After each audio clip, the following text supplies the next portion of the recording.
Découvrez le résumé détaillé d'ici tout commence saison 2 en avance épisode 225 en diffusion le vendredi 10 septembre 2021. Lionel crée un nouvel incendie, mais son père et Cali évitent le pire. Salomé devient de plus en plus jalouse de Ambre.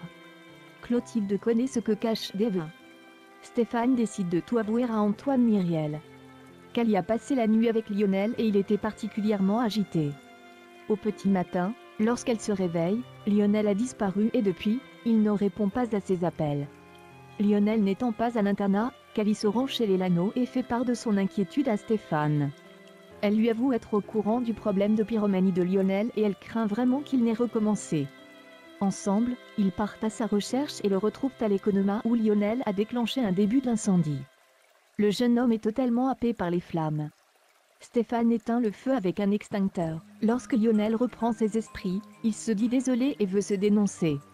Stéphane refuse. Cali entraîne Lionel avec elle tandis que Stéphane cache les marques. Les élèves vont bientôt reprendre les cours, et ils comptent tout effacer le soir même. Enzo dit à Maxime qu'il a bien vu qu'Ambre la drague. Maxime dit qu'il n'y a rien entre eux. Il apprécie juste Ambre. Enzo explique à Maxime qu'Ambre la regardait comme un pain au chocolat.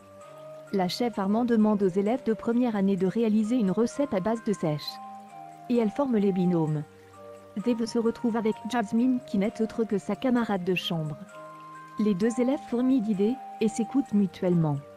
À la fin de la préparation, Dave a une idée, rajouter une épice volatile, du sumac, pour relever le plat. Jasmine hésite, mais Dave réussit à la convaincre. Clotilde goûte leur plat et les félicite. Greg vient voir Elliot, il voudrait lui parler. Il n'arrive pas à dormir, il ne fait que penser à lui. Elliot pense qu'il faut garder les distances, ça sera plus simple. Hortense dit à Greg que c'est dégueulasse ce qu'il a fait. Il aurait dû dénoncer Lionel. Salomé vient voir Maxime avant le service au AA, elle lui dit que ça la met mal à l'aise qu'Ambre la drague. Maxime apprend qu'Ambre est polyamoureuse.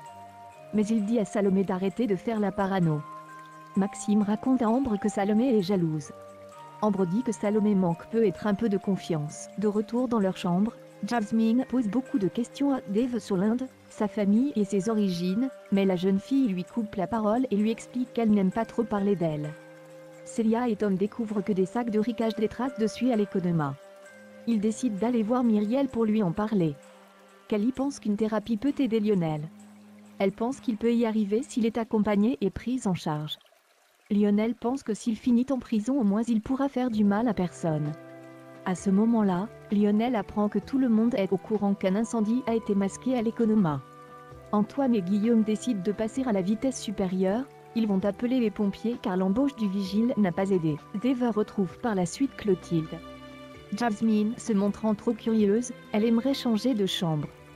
Clotilde explique à Dave que Jasmine ne sera pas la première ni la dernière à vouloir connaître son histoire et qu'elle ne pourra pas fuir à chaque fois. Mais Dave craint que Jasmine finisse par comprendre. Clotilde se veut rassurante et lui affirme que personne n'en saura rien. Que cache Dave? Salomé confronte Ambre. J'ai vu ton petit jeu, et ça va pas être possible. Ambre dit qu'elle n'est pas intéressée par Maxime. Elle le trouve juste cool. Ambre dit à Salomé, plus tu seras jalouse, plus tu le feras fuir. Célia demande à Ambre de lâcher l'affaire avec Maxime, car elle va faire du mal à tout le monde. Elliot a eu vent du nouvel incendie, et retrouve Greg. Ce dernier persiste à vouloir continuer à couvrir Lionel. Et quand Greg déclare à Elliot qu'il l'aime, ce dernier lui demande en retour pourquoi il gâche tout. Stéphane a été convoqué par Antoine. Il affirme au proviseur n'avoir rien remarqué pendant ses rondes. Antoine ne voit pas d'autre solution que d'appeler les gendarmes. Acculé, Stéphane propose au proviseur une autre solution, un arrangement à l'amiable. Pour protéger son fils, Stéphane ment à Antoine et prétend être le pyromane qui a déclenché les incendies.